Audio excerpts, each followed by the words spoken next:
안녕하십니까, 레필입니다. 10월 4일 두산 에너빌리티 보도록 하겠습니다.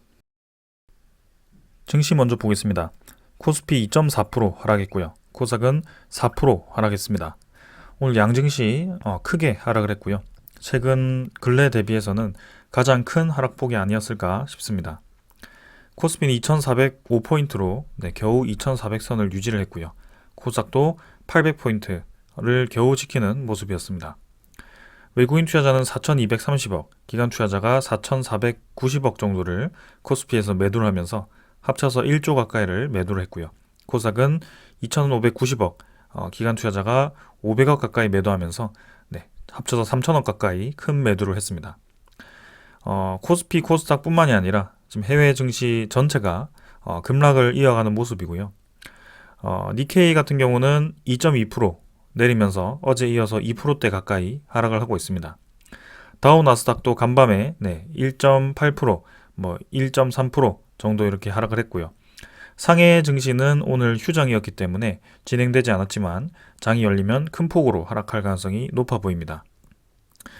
계속해서 변동성이 큰 시장이 이어지고 있고요. 이번에 FOMC에 대한 강경 발언과 그 다음에 미국과 그런 이 해외 증시들에 대한 그동안의 완연한 반등이 좀 꺾이는 그런 모습이 이어지고 있습니다. 특히 이제 고금리가 지속적으로 유지가 되고 지금부터 금리가 계속 올라갈 수도 있다라는 그런 분석이 나오면서 시장에 대한 압박감을 주었고요.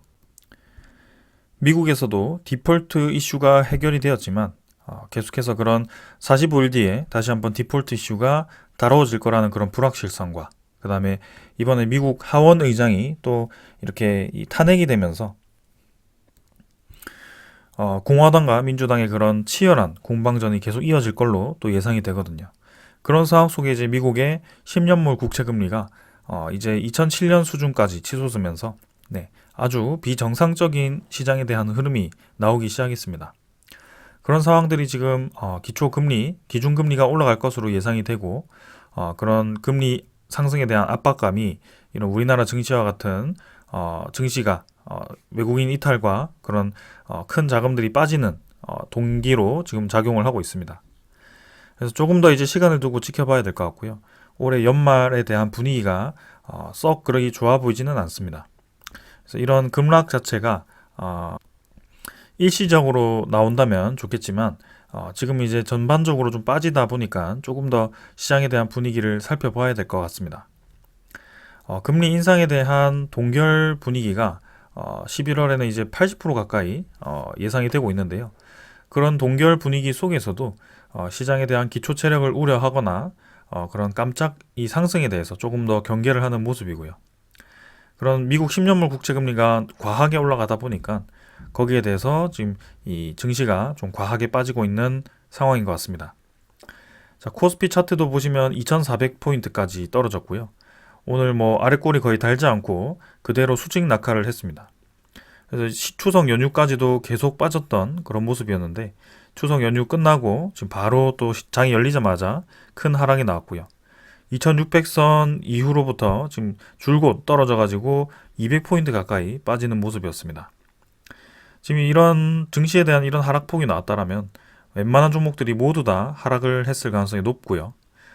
이런 상황이 좀 해결되기 위해서는 이 하방에 대한 상승이 좀 필요하다라고 생각을 합니다. 그동안 이제 큰 하락 뒤에는 이제 좀 저가 매수가 들어오면서 반등이 있었지만 그런 상황이 이제 곧바로 나올지는 조금 더 시간을 두고 볼 거고요. 계속해서 이런 변동성이 큰 시장에서는 상승 하락이 반복되는 움직임이 나올 가능성이 큽니다.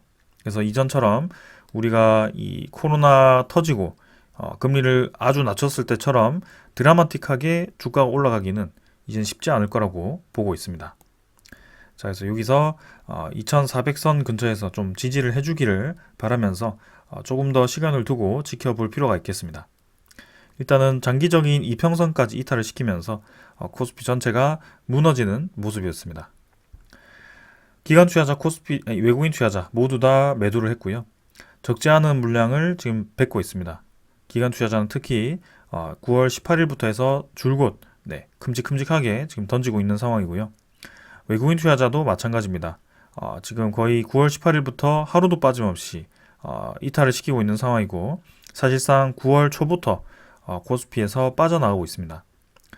미국에 대한 기준금리가 올라가고 국채금리가 올라갈수록 우리나라에 대한 증시 메리트가 떨어지기 때문에 위험자산 관리 입장에서도 코스피에서 이탈할 수밖에 없다라고 생각을 하고요. 그런 상황이 좀 장기화되지 않기를 바랄 뿐입니다. 조금 더 냉정하게 시장을 봐야 되고 이 시장이 이제 큰 폭으로 올랐다가 떨어지는 과정 속에 우리가 잘못 포지션을 잡으면 큰 손해를 볼 수도 있기 때문에 조금은 이제 묵직하게 있어야 될 거냐 혹은 아예 다 빠지고 관망을 해야 될 거냐 뭐 그런 상황 속에 좀 고민을 해야 되지 않을까 싶습니다. 그래서 사실상 이제 다 빠지고 관망하기에는 이미 코스피가 많이 빠졌다라고 볼 수가 있고요. 이미 빠질 때 이제 관망을 한다라고 봤을 때는 코스피가 이 기준금리가 올라가면서 빠지기 시작했을 때부터 그때 이탈을 했어야 된다라고 생각을 합니다. 그러나 지금 상황은 저가 매수를 하기에는 계속 좋은 상황이 만들어지지만 주가가 단기적으로 올라가기에는 사실 쉽지 않은 상황이 이어질 것 같습니다. 코스닥도 마찬가지입니다. 지금 이제 807포인트까지 단숨에 빠졌고요. 많이 올라간 만큼 빠르게 떨어진다라고 말씀을 드렸는데 코스닥이 지금 그 상황으로 이어지고 있습니다. 지금 이제 930포인트까지 올라갔다가 800포인트까지 130포인트가 빠졌습니다. 코스피는 200포인트가 빠졌지만 코스닥은 130포인트가 빠지면서 상당히 큰 폭으로 떨어졌고요. 이 수치로 따지면 15% 가까이 지수가 떨어진 상황입니다. 그만큼 많이 올랐던 종목 위주로 좀 크게 떨어졌다라고 볼 수가 있고 지금은 아직까지도 바닥이 어디가 될지 알 수가 없는 상황입니다. 기술주 위주로 모여있는 이 증시다 보니까 코스피보다 조금 더 하락폭이 큰 모습이었습니다. 외국인 투자자가 끊임없이 빠져나오고 있고요. 외국인 투자자가 유입되던 그 MSCI 효과가 금방 이렇게 빠져버리면서 계속 빠져나오고 있습니다. 9월 1일부터 지금 한 달 이상 빠져나오고 있고요. 그 금액조차도 지금 이제 2조에 가까운 그런 상황입니다.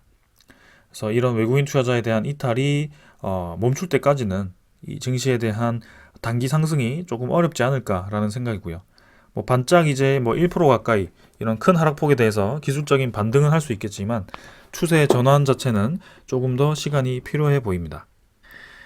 당장 이제 45일 뒤면 다시 한번 디폴트 이슈가 불거질 텐데요. 그런 상황까지 이 증시가 어떻게 또 진행이 될지 계속 볼 겁니다. 그럼 불확실성이 커질수록 계속해서 이제 그런 상방 압박으로, 그죠? 국채 금리에 대한 상방 압박으로 작용을 할 거고요. 국채 금리가 올라간다는 것은 국채 가격이 떨어진다는 소리인데요. 미국에 대한 불확실성이 커질수록 국채 가격은 메리트가 없어질 겁니다. 그래서 그런 상황이 지속될수록 우리에게 불리하다라는 점을 말씀을 드리겠습니다. 자, 환율도 마찬가지입니다. 사실상 이제 저의 예상으로는 이런 상단을 벗어나지 않고 완곡하게 이제 눌러지면서 추세를 계속 이어갈 걸로 예상이 되었는데요. 지금은 그 이상으로 지금 치고 나가면서 비정상적인 시장에 대한 움직임이 시작이 되었습니다. 그래서 그렇게 치고 나가는 모습이 나왔고 이렇게 된다면 상단이 이제 어디가 될지는 이제 갈 때까지 가봐야 됩니다. 그래서 환율이 계속 올라갈수록 당연히 이제 부담스럽죠. 그래서 이 환율에 대한 움직임도 주시를 해서 좀 지켜봐야 하는 상황입니다. 지수 선물 보겠습니다. 지수 선물도 마찬가지 큰 폭으로 하락했음에도 불구하고 기술적인 반등이 별로 없습니다. 뭐 좀 하락해다가 이렇게 지수 선물이 좀 반등을 했지만 그래도 보합 수준이고요. 유럽 증시도 뭐 0.3% 지금 선물 지표가 올라가고 있지만 사실 장 끝까지 좀 봐야 하는 상황입니다. 이렇게 이제 전반적인 지표들이 모두 좋지 않을 때는 단기적인 반등이 좀 어렵다라고 생각이 들고요. 특히 우리가 좀 경험해보지 못한 이런 국채 금리가 4.8%까지 치솟는 좀 비정상적인 상황이 나왔을 때는 조금은 좋지 않은 시간이 필요하다라고 생각이 듭니다. 이러한 지표들은 사실 경제 전문가들조차도 경험이 부족하거든요. 이렇게 단기적으로 국채 금리가 올랐던 적이 사실 이전 20년 동안 없었다라고 볼 수가 있습니다. 지금 거의 1%대에서부터 4.8%대까지 단숨에 올랐거든요. 그 지점이 지금 1970년대, 80년대 수준인데 그 이후로는 꾸준히 국채 금리가 떨어졌단 말입니다.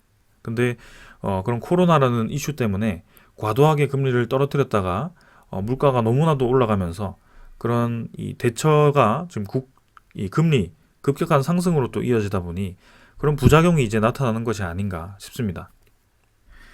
물가는 생각보다 빠르게 잡히지 않는데 계속 금리를 올리다 보니까 그런 경기 침체 신호가 나오는 것이고, 경기 침체 신호가 계속 올라가면서 국채에 대한 가격이 떨어지면서 반대로 국채 금리가 올라가는 상황이고요. 어떻게 보면 국채 금리가 높아서 위험 자산보다 국채 시장이 더 인기가 높아지는 상황인데, 섣불리 이제 국채 사기에는 조금 더 떨어질 것 같기 때문에 주식 시장 입장에서는 최악의 상황이 지금 벌어지고 있는 겁니다. 그래서 이런 불확실성이 빠르게 좀 해결이 돼야 되는 상황이기 때문에 시간을 좀 더 두고 보겠습니다. 원자재 가격은 87달러로 국제유가가 떨어졌고요. 네, 그 다음에 천연가스는 2.97달러로 오히려 조금 올라갔습니다. 다행히 이제 아주 급등하던 그런 국제유가가 좀 잡히긴 했지만 지금은 증시에 대한 움직임이 이 경기 침체 신호에 조금 더 반응을 하는 것 같습니다. 사실상 경기 침체가 올 때까지 그런 금리를 올렸기 때문에 경기 침체가 빨리 와버리고, 네, 그 경기 침체를 살리기 위해서 그런 금리 인하가 나오는 것이 오히려 우리 투자자들에게는 좋다라고 생각이 됩니다. 그러나 이제 경기 침체에도 불구하고 물가가 떨어지지 않는다면 그 상태로 이제 스태그플레이션이 돼버리는 거고요. 그건 이제 굉장히 최악의 상황에 가는 것입니다. 그래서 지금은 누구도 경험하지 못한 그런 코로나 이후에 급격한 금리 인하 그리고 급격한 금리 인상이 있었기 때문에 시장을 섣불리 판단하기는 어려운 것 같습니다. 그래서 그럴 때일수록 좀 무게 중심을 잡고 좀 지켜봐야 될 것 같고요. 그런 무게 중심을 잡은 지가 사실 3년이 다 되어 가는데 그런 3년조차도 지금 무시할 만큼 시장이 아직까지도 흔들리고 있습니다. 네, 그래서 코스피가 들썩거렸다가 다시 들썩거리는 상황이기 때문에 조금 더 인내심을 갖고 지켜봐 주시기를 바라겠습니다. 저는 이 정도로 증시 마무리하고요. 종목으로 넘어가도록 하겠습니다. 두산에너빌리티 보겠습니다. 660원 하락해서 4.02% 하락했고요. 15,770원으로 마무리되었습니다. 자, 결국에는 15,000원대까지 주가가 밀려버린 상황이고요. 코스피 코스닥 아주 큰 폭으로 하락을 했고 나머지 모든 글로벌 증시들이 맥을 못 추는 상황입니다. 두산에너빌리티만 놓고 보면 또 아래로 내려가는구나, 박스권 아래로 치고 나가는구나 라고 볼 수가 있겠지만, 사실상 이 관련 테마 그 다음에 2차전지, 반도체, 항공주, 우주산업 이런 거 할 거 없이 모두 다 큰 폭으로 떨어지고 있습니다. 특히 그동안 기대주로 유망받던 그런 전기차가 무자비하게 이렇게 무너지는 모습이 나왔고요. 그 좋던 종목들이 지금 10% 가까이 떨어지는 종목들도 있습니다. 그래서 지금 상황에서는 경기 침체에 대한 신호가 발생했기 때문에 경기가 불황으로 들어갔을 때, 경기가 불확실할 때 당연히 투자가 줄어들 수밖에 없습니다.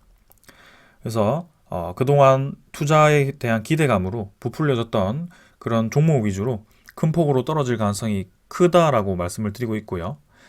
사실상 두산에너빌리티는 그런 기대감보다는 이 에너지 테마에 있기 때문에 실질적인 위치에 있다라고 볼 수가 있겠습니다. 다른 테마보다도 조금 잘 버틸 수 있다라고 생각이 들고 있고요. 이 에너지에 대한 인프라 투자는 반드시 필요하기 때문에 경기가 침체되더라도 진행될 수밖에 없다라고 생각이 듭니다. 자, 그래서 같은 에너지라도 두산에너빌리티를 비롯한 관련 종목들은 이렇게 이제 지지를 해주는 모습이지만 특정 테마 위주로 좀 쏠려 있는 하나솔루션이라든지 CS윈드 같은 경우는 바닥 없이 계속 떨어지는 모습이 나오고 있습니다.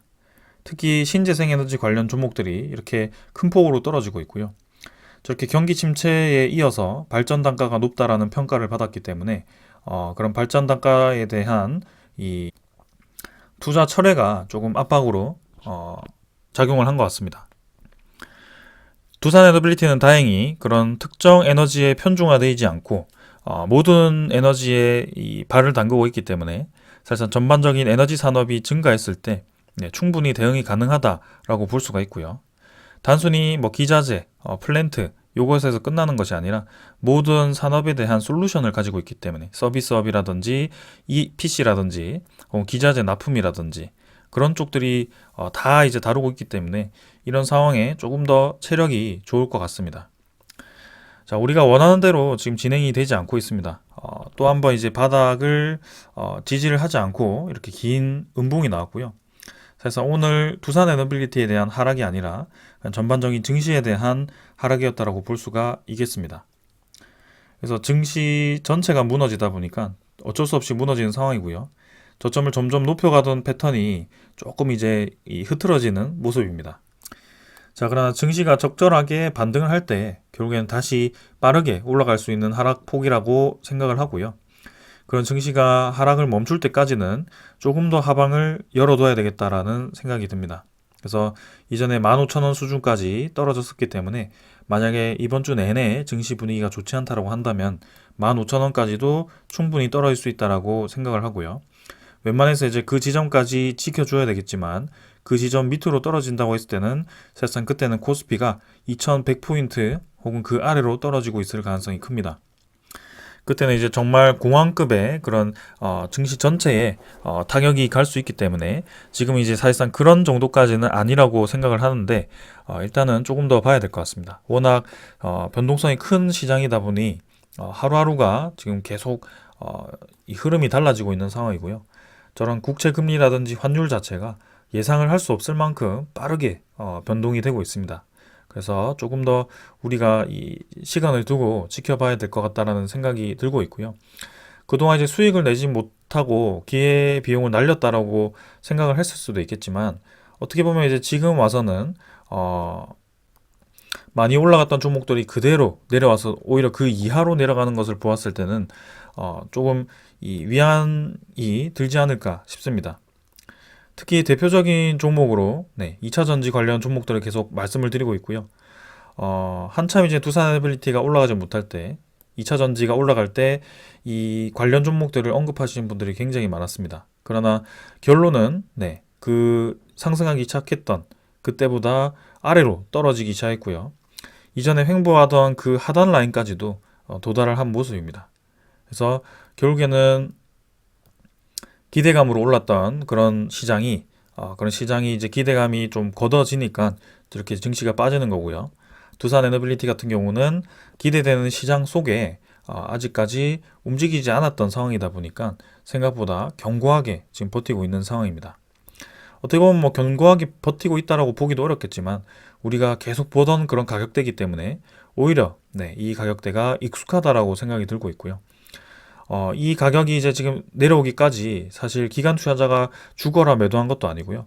기관 투자자는 꾸준히 매도를 하고 이 외국인 투자자에 대한 매수 매도 사이클에 의해서 주가가 계속 움직인다라고 볼 수가 있죠. 그래서 여기도 보시면 외국인 투자자 매수 시에 주가가 올라가고요. 매도 시에는 주가가 떨어집니다. 그리고 매수 시에 또 주가가 올라갔다가 매도 시에 주가가 떨어집니다. 그 움직임이 지속되고 있다라고 여러분들도 지금 보시고 있고요. 결국에는 매수 시에 올라가는 것을 보고 매도 시에 지금 주가가 떨어진다라고 이렇게 그래프 자체가 대변을 해주고 있습니다. 그렇다면 계속 이 매수 매도를 반복하면서 두산 에너빌리티를 오르락내리락 반복을 시키고 있고 근데 그 과정 속에 결국에는 두산 에너빌리티를 모아가고 있다는 것도 우리가 전체적인 움직임으로 봤을 때 알 수가 있었습니다. 그래서 이번에도 이렇게 떨어뜨리긴 했지만 결국 적정한 수준에서 다시 물량을 회수하면서 올릴 가능성이 높다라고 볼 수밖에 없고요.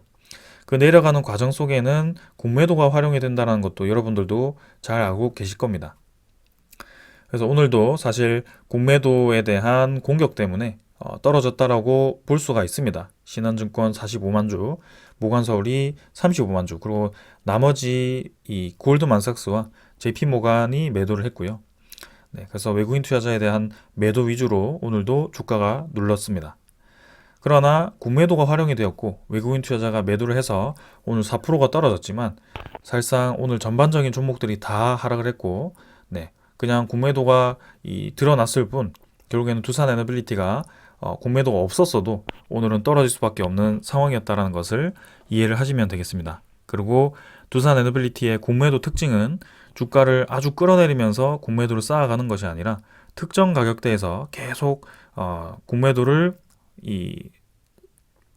쌓아놓고 다시 빠르게 상환시키는 방법을 지금 한 4번 정도 진행을 하고 있습니다. 그래서 그런 상황 속에 기관 투자자는 계속 물량을 높이고 있고, 일단은 누군가는 이 횡보하는 구간을 계속 이득 구간으로 혹은 매집 구간으로 활용을 하고 있다는 것도 우리가 충분히 알 수가 있습니다.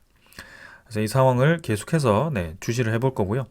지금 이제 전체적인 증시 분위기가 안정화되는 것이 우선이기 때문에 이 증시 분위기도 천천히 한번 같이 살펴보도록 하겠습니다. 일별 거래량은 420만 주로 전날보다 증가했는데요. 사실 연휴 끝나고 첫날부터 이렇게 하락을 해서 별로 좋지는 않습니다. 그러나 또 이렇게 4% 가까이 하락을 시키는 적이 이전에도 종종 있었고요. 그 뒤부터는 계속 이제 횡보시키는 흐름이 나옵니다. 이번에도 추가적인 그런 흐름이 나올지는 조금 더 봐야 될 것 같고, 증시 분위기에 따라 좀 움직이지 않을까 싶습니다. 그러나 지금 두산 에너빌리티 주가를 움직이는 세력은 계속 똑같이 나타나고 있다.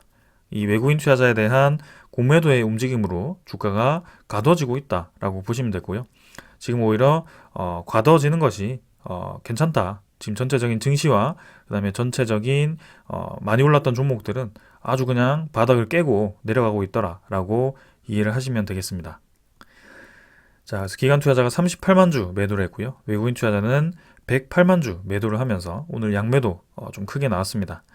그동안 이제 기관 투자자가 좀 매수를 해주다가 오늘은 같이 좀 매도를 했는데요.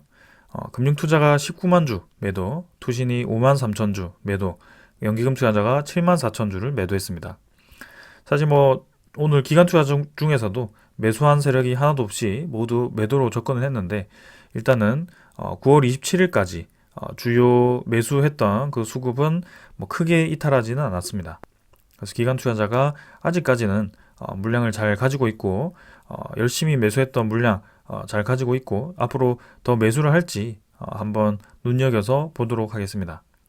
일단 경기 침체 신호가 장기화되었을 때는 이 기관 투자자들도 좀 이탈 조짐이 보일 수 있기 때문에 조금은 주의해서 보도록 하겠습니다. 외국인 투자자가 108만 주를 매도를 하면서 9월 20일부터 줄곧 이탈을 하고 있고요. 사실상 코스피 전체에서 좀 많이 빠지다 보니까 마찬가지로 두산 에너빌리티에도 빠지고 있습니다. 그러나 이 빠진 물량이 실제 물량을 매도한 것이 아니라 공매도 잔고를 활용해서 매도를 하고 있다는 것도 충분히 말씀을 드렸죠. 그래서 오늘도 공매도 잔고를 한번 확인해 보겠습니다. 자, 역시나 30만 주 가까이 늘어나면서 975만 주까지 잔고가 증가를 했고요. 잔고 저점이 이제 400만 주 수준에서 지금 970만 주까지 늘어나면서 약 600만 주 가까이가 증가를 했습니다. 오늘도 34만 주, 어제, 그죠? 추석 전에 34만 주 1거래였는데 오늘은 또 67만 주까지 공매도 1거래를 늘리면서 또 상당히 많은 물량을 공매도로 활용했다는 것도 알 수가 있습니다. 그래서 가볍게 1000만 주 잔고를 넘겨서 또 이전에 공매도 잔고를 확 늘렸던 그 시점까지 도달할 거라고 보고 있고요. 그 지점까지 도달했을 때 결국에는 또 상환하는 방향으로 움직일 가능성이 있습니다. 그래서 일상적인 움직임이었고요. 우리 입장에서는 때마침 증시 분위기가 좋지 않았다라고 생각을 하시는 게 조금 더 좋을 것 같습니다. 거래량 대비해서는 전체 1 공매도 거래가 16% 가까이 진행이 되었고, 여전히 공매도가 많기 때문에 그 공매도 잔고가 좀 줄어들 때까지는 지켜봐야 되겠다. 오늘 오른 종목이 없다 보니까 사실 이 수치 분석이 큰 의미가 없습니다. 공매도 수량이 이제 68만 주 가까이, 1 공매도 거래가 15.98%, 추석 전과 유사하죠. 그래서 계속 공매도 1거래가 높습니다. 그래서 공매도 거래가 줄어들면서 이런 상승이 좀 나오면서 외국인 투자자에 대한 매수세가 붙어주었을 때, 그때가 또 두산 에너빌리티가 상단으로 치고 나가는 상황인데, 이제는 그 외국인 투자자에서 벗어나기 위해서는 제3의 수급 기관 투자자가 붙어줘야 된다라고 말씀을 드리고 있습니다. 그래서 기관 투자자가 이번에 많이 이탈하지 않고 좀 이제 유지를 해줄지, 그런 것들도 눈여겨서 보도록 하겠습니다. 자, 대차 잔고는 138만 주 오늘 늘었고요. 상원이 30만 주 되면서 체결이 또 확 늘었습니다. 공매도 잔고가 쭉쭉 늘어나다 보니까 대차 잔고도 지금 계속 좀 늘어나는 분위기고요. 비슷한 수량으로 또 늘어났습니다. 2,549만 주입니다. 최근 대비해서는 높은 편인데요. 사실 전체 수량 대비해서는 크게 많은 편은 아닙니다. 아직까지도 지금 적은 편이긴 하지만 그래도 단기간에 지금 빠르게 좀 대차 잔고도 늘어나고 있다라고 보여지고 공매도 잔고와 밀접한 관련이 있다라고 생각이 됩니다. 그래서 공매도가 상환될 때 같이 줄어들 가능성이 커 보이고요. 일단은 그 모든 게 지금 외국인 투자자와 연결되어서 진행되다 보니까 증시가 좀 안정화되고 외국인 투자자가 상환해 주기를 좀 기다려 볼 뿐입니다.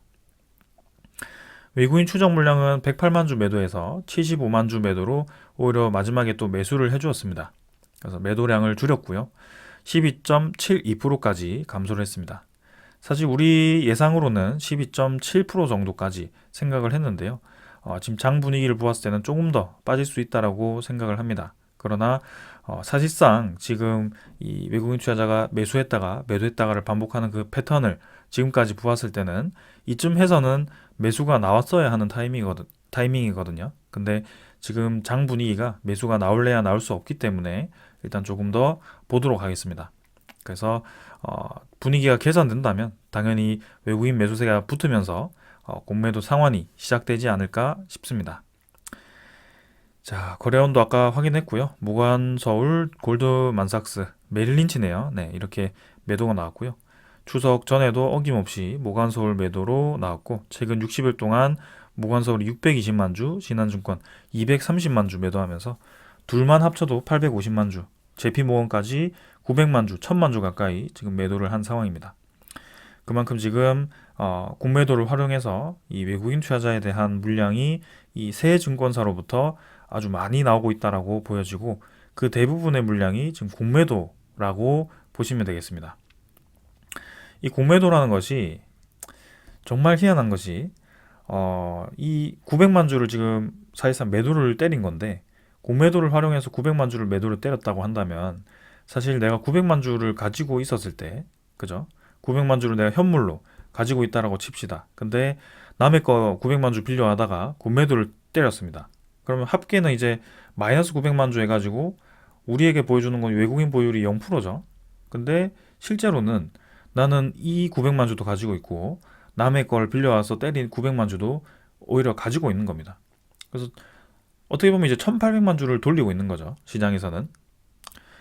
그래서 제가 얘기를 드릴 수 있는 것이 실제 현물을 때리면서 지분을 쭉 낮췄다면 오히려 두산 에너빌리티가 장기로 좋지 않다라고 볼 수도 있겠지만 현물은 그대로 두고 계속 누군가 거를 빌려와가지고 공매도를 친다라는 것 자체가 실제로 이제 본인 가지고 있는 주식이 그렇게 주가가 떨어지면 손해잖아요. 그런 일을 벌이지 않고 여기 다시 상환을 시키면서 그 공매도를 빌려온 주식으로만 이득을 보는 상황, 그리고 주가를 가두는 상황, 그리고 오히려 이 현물 주식수를 계속 늘려간다면 매집할 수 있는 상황이 계속 만들어진다는 겁니다. 그래서 저는 그쪽에 좀 초점을 두고 있다라고 말씀을 드리고 싶고요. 두산 에너빌리티가 이 약세 시장에도 우리가 익숙한 가격대에 위치를 하고 있다는 것만으로도 충분히 저는 잘 방어하고 있다라고 생각을 합니다. 자, 두산 에너빌리티를 손절하고 다른 종목에 들어가셨더라도 지금 상황에서는 결국에는 잠깐 수익을 봤더라도 이런 하락세에는 또 수익이 다 사그라들고 큰 하락을 보고 계실 분들이 꽤 있습니다. 그렇기 때문에 내가 오랫동안 여기에 큰 가격 변동 없이 큰 수익 없이 기다린 것만으로도 손해라고 생각하지 마시고요. 지금 이 시장에서는 크게 움직여봤자 별로 도움이 되지 않는다라고 생각을 하시고 조금 이제 무게 있는 그런 투자를 좀 하셨으면 좋겠습니다.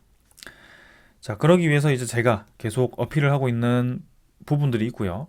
그런 부분들이 지금 사실 연말에 몰려 있는데 그런 연말이 사실 이 시장 분위기가 좀 좋지 않을 거라고 예상이 되어서 안타깝긴 합니다. 그러나 그래도 그 이슈들은 나올 수밖에 없고 그 이슈들에 대해서 주가는 좋게 움직일 가능성이 있기 때문에 일단 한번 그 이슈들부터 하나씩 짚어보도록 하겠습니다. 자, 일단은 대통령실에서 경제와 뭐 민생, 외교안보 중점 뭐 이거는 이제 넘기고 이달에 사우디와 UAE 투자 후속 일정이 있다라는 얘기를 했습니다. 그래서 UAE 쪽에서도 이제 대통령이 방한을 한다라는 소식이 있었고, 사우디 쪽에서도 우리가 경제 사절단을 꾸려가지고 사우디죠. 네, 사우디를 가서 이제 그런 협력을 본격화한다라는 소식입니다. 자, 그래서 10월 달이 상당히 중요하다라고 생각이 드는데요. 일단은 사우디에서도 우리나라에 40조 원대 투자 약속을 했고, UAE에서도 300억 달러 규모의 투자 약정을 했기 때문에 그 양쪽에 대해서 지금 이제 후속 일정을 가지고 이제는 구체적인 투자처를 결정을 하겠다라는 내용 같습니다. 그래서 10월 달이 이제 다음 주면 또 이제 바로 두 번째 주죠. 이번에 연휴가 또 길었고 다음 주 월요일도 또 휴일이기 때문에 거기에 대해서 시간이 좀 빨리 가는 느낌인데요. 아무튼 10월 달에는 UAE, 그 다음에 사우디, 이 중동 쪽의 소식이 분명히 있을 것 같습니다. 특히 우리가 기대하고 있는 소식 중에 하나는 원자력 발전 관련 소식도 있지만 이 10조 사우디 타이바 카심 LNG 발전 관련 소식과 네옴시티 관련 수주 소식이 있습니다. 두산 에너빌리티 같은 경우는 네옴시티와 직접적으로 뭔가 연계된 그런 소식은 딱히 없지만 이 간접적으로 연결된 것은 많거든요. 근데 그 말고도 지금 사우디에서 워낙 많은 프로젝트를 수행 중이고 이 큰 프로젝트를 많이 맡아와서 진행을 했었습니다. 근데 이번에 사우디 쪽에서도 이 LNG 발전에 대해서 굉장히 주목을 하고 있는 것 같고요. 그 관련해서 지금 이제 한전 컨소시엄이 이 사업권을 확보하고 있다라는 내용이 이 8월 달에 소식이 있었습니다. 지금 어떻게 진행되고 있는지는 자세하게는 알 수 없지만 일단 1800메가와트급 4개 사업 중에 이제 최대 2개까지 이 한 사업자에게 몰아줄 수 있다라고 하고요. 그걸 이제 이 한전 컨소시엄이 진행을 한다라고 보시면 되겠습니다. 그래서 한전이 이제 그런 발전소 관리를 맡고 발전소 그런 이 건설과 EPC는 이제 두산 에너빌리티가 맡는 상황인 겁니다. 시공은 두산 에너빌리티죠. 운영은 한전이 참여. 그래서 프로젝트 파이낸싱 자금은 이제 수출입 은행이 참여를 한다라고 되어 있습니다. 그래서 이번 사업은 전체 사업비의 80% 이상을 PF 방식으로 조달을 한다. 사우디 리야드 뱅크 등 중동 자금이 대거 활용이 될 것으로 예상이 되고 수는 대주단 가운데 유일한 한국 금융기관으로 참여를 한다. 여기서 핵심이 뭐냐면 사우디 리야드 뱅크 등 중동 자금이 대거 활용이 된다라는 것이 중요합니다. 우리나라에 분명히 이제 그런 기업에 투자를 한다라고 얘기를 했는데요. 그 투자금 중에 하나가 이 LNG 발전 관련한 투자금 지원이 될 수도 있습니다. 특히 두산 에너빌리티가 이 사우디의 대규모 프로젝트들을 많이 진행하고 있거든요. 주단조 플랜트를 1조 가까이 지금 공사를 하고 있고 그 다음에 해수 담수화 플랜트를 거의 2년에 하나씩 계속 공사를 하고 있습니다. 사우디 입장에서는 이 두산 에너빌리티가 상당히 좋은 기업이고 이 한국과의 협력이 끈끈해질 수 있는 그런 빠질 수 없는 그런 기업이거든요. 그래서 당연히 투자를 하고 싶을 텐데 이렇게 때마침 LNG 발전에 대한 대규모 건설에 또 이렇게 PF 자금이 80%까지 되는데 거기에 사우디 자금이 들어간다고 하면 투자금으로 충분히 들어갈 수 있다라고 생각이 됩니다. 그래서 이 프로젝트가 지금 이제 이 올해 10월 말에 사업자를 발표할 예정이라고 이 소식이 있었고요. 10월 말이면 이제 3주밖에 남지 않았죠. 그게 이제 이르면 올해 말이었기 때문에 뭐 올해 이번에 바로 소식이 나올지 모르겠지만 뭔가 이제 발표를 한다라고 했을 때 이런 큰 발표를 하고 투자 발표를 한다라고 했을 때는 그런 이 명분이 있는 자리가 좋겠죠. 그래서 경제사절단이 방문했을 때 이 관련한 MOU 체결이라도 혹은 그런 단독 사업자 결정이라도 좀 소식이 있으면 좋을 것 같습니다. 전체 사업비가 5조 규모이기 때문에 최대 두산 에너빌리티 입장에서는 아주 큰 공사를 수주할 수 있다라고 보시면 되겠습니다. 그리고 이 LNG 관련해서 소식이 있을 거라고 생각하는 것이 아람코가 지금 이제 미드 오션 에너지 지분 인수를 하면서 글로벌 LNG 사업 진출 확대를 하게 되었습니다. 이 미드오션 에너지와 5억 달러 규모의 지분 인수 계약 체결인데요. 이것도 굉장히 저는 의미가 있었습니다. 지분 인수였습니다. 이게 이제 투자하는 방법이었는데 뭐 프로젝트 파이낸싱 금액을 제3자 입장에서 줄 수도 있겠지만 이렇게 이제 직접 기업에 투자를 하면서 지분 인수를 하는 뭐 제3자 유상증자 배정이라든지 뭐 그런 방법으로 진행했는지 모르겠지만 일단은 저렇게 지분 인수를 진행을 하게 됩니다. 그래서 우리나라 기업들에게도 저런 방식으로 진행될 수도 있다는 것을 충분히 보여준 것 같고요. 특히 이 LNG 사업이라는 쪽에서 에너지 관련한 사업에 사우디가 지금 움직이고 있다는 것도 알 수가 있습니다. 그래서 국내에 굉장히 큰 LNG 발전소가 지어지는데 거기에 또 주요 기업으로 두산 에너빌리티가 들어가는데 당연히 우리나라에 투자를 한다고 했을 때 두산 에너빌리티가 눈에 들어오겠죠. 두산 에너빌리티가 저렇게 LNG뿐만이 아니고 수소도 할 줄 알고 신재생도 할 줄 알고 그 다음에 해수 담수화 플랜트도 할 줄 알고요. 원자력 SMR까지 이제 주요 기자재 공급까지 하니까 얼마나 좋겠습니까? 그래서 저는 개인적으로 이번에 좀 그런 투자 소식이라든지 혹은 프로젝트 파이낸싱 자금을 대주면서 두산 에너빌리티가 저 큰 LNG 발전에 대한 수주를 한다든지 네, 그런 소식이 좀 들려오지 않을까라는 생각을 하고 있습니다. 그리고 지금 제가 여기 준비는 하지 않았지만 이주용 부회장이 계속해서 네, 중동 쪽을 돌고 있고요. 특히 이번 추석 연휴 때 사우디를 방문했다라는 것만으로도 좀 의미가 있다고 봅니다. 그래서 사우디 아무래도 경제사절단으로 또 갈 건데 그 전에 한번 추석 연휴에 한번 방문했다라는 것은 조만간 네옴시티 관련해서라든지 뭐 그런 큰 프로젝트가 또 준비가 되고 있지 않나라는 생각을 하고 있고요. 두산 에너빌리티가 뭐 직접적으로 네옴시티에 관여를 하지 않을 수도 있지만 두산 바퀴 입장에서는 건설 그 소형 굴착기라든지 그런 쪽에서 또 많은 납품을 할 수 있거든요. 그래서 그런 입장에서 본다면 두산 에너빌리티가 이 우회에서 또 수익을 볼 수 있는 그런 상황이라고 볼 수도 있겠습니다. 자, 그리고 사우디가 지금 최근에 자국 원자력 활용 계획을 발표를 했었죠. 그래서 중국과 이제 우리나라 2파전을 벌이고 있는 상황인데 사실상 근데 이제 사우디가 좀 이제 우호적으로 이 미국과 우호적으로 접근을 하고 그다음에 IAEA와 이제 협력해가지고 그리고 이제 사우디 국가 원자력 프로젝트를 통해 자국 최초 원전 건설을 계획하고 있다.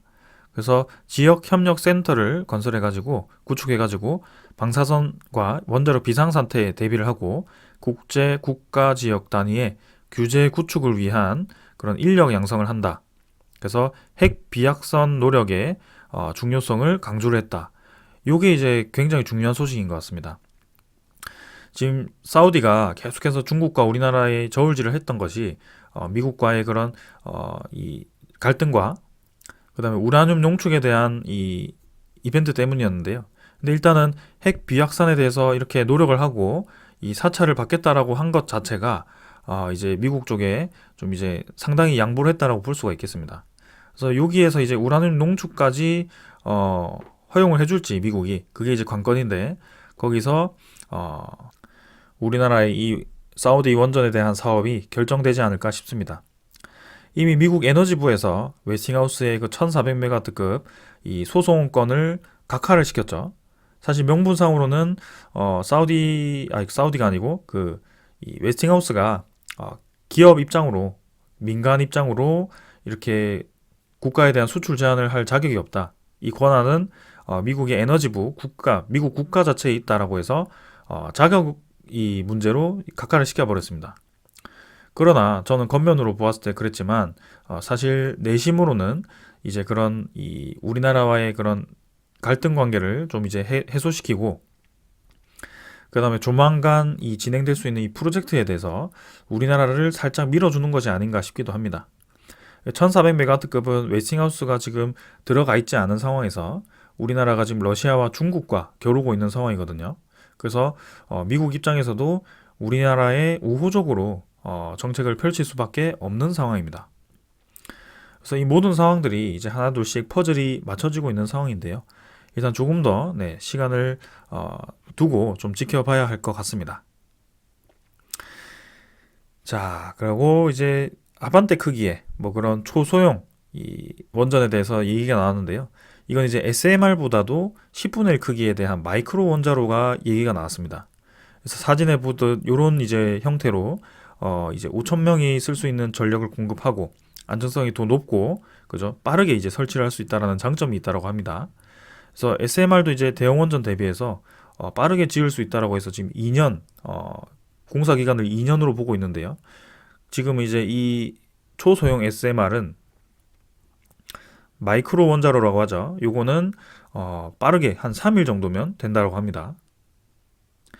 그만큼 설치도 쉽고 생산하기도 쉽다. 그래서 모든 면에서 좋다라고 볼 수가 있는데요.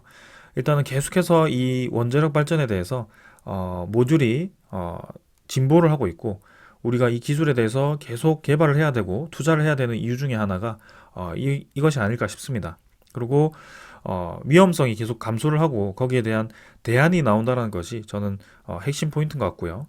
대안을 마련을 해야지, 대안을 생각도 안 한 채로 아예 그 에너지원을 없앤다라는 것은 저는 말도 안 된다라고 생각을 합니다. 그래서 이 독일조차도 지금 이제 탈원전 정책은 실패라는 내부적인 목소리가 나오기 시작했고요. 어, 독일이 이제 EU의 그 가장 큰 국가 중에 하나로서 탈원전을 이제 이끌어가기 위해서 제일 선두에 앞섰는데, 그런 상황 속에 계속 원전을 없애는 방향으로 진행이 되었죠. 근데 결론적으로는 이런 불황 속에, 그리고 원자재 가격이 치솟는 상황 속에 굉장히 취약하다라는 것을 우리가 다 알고 있습니다. 그래서 그런 국가들이 지금 하나둘씩 돌아서고 있고, 독일은 이제 끝까지 탈원전을 진행하고 있지만 내부적으로도 저런 갈등을 겪고 있다라고 합니다.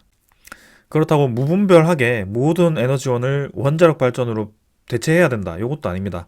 일단 에너지원은 다양해야 된다라고 생각하고 있고, 그런 변수에 대해서 준비가 될 수 있다라고 봐야 합니다. 그리고 이번 이 에너지에 대한 트렌드가 아주 이 수요가 2050년까지 급증할 가능성이 크기 때문에, 급증한다는 것은 뭐 단순히 뭐 10% 20% 올라간다는 것이 아니라 거의 2배 가까이 올라간다라고 보고 있기 때문에, 그 수요를 감당하기 위해서는 특정 에너지원만으로는 지금은 불합리하다. 그래서 모든 에너지원을 다 같이 늘려야 되는 상황 속에 지금 많은 이 예산과 그런 이 인력들이 필요하다라고 여러분들이 좀 이해를 해주셨으면 좋겠습니다. 그런 상황 속에 두산 에너빌리티가 당연히 이득을 볼 수밖에 없는 상황이고요. 왜냐? 다 할 수 있고 그런 기술적인 이 독보성이 있기 때문입니다. 그래서 저는 이 기업을 아주 장기적으로 볼 가치가 있다라고 보고 있는데요. 일단 시장이 좀 도와주지 않아서 조금 아쉽긴 합니다.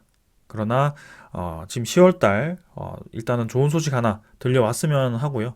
연말 안에는 폴란드 원전까지도 좀 소식이 나와주면서, 그다음 내년에는 해상풍력이라든지 그런 추가 원전 소식, 국내 원전 소식까지도 들려오면서 좀 힘을 받았으면 합니다.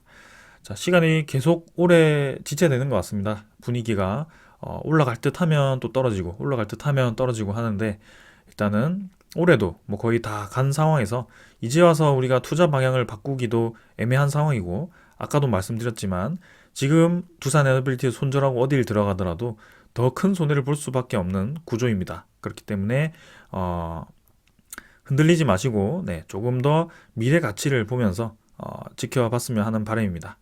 자, 오늘 여기까지 하고 마무리하고요. 내일 또 뵙도록 하겠습니다. 감사합니다.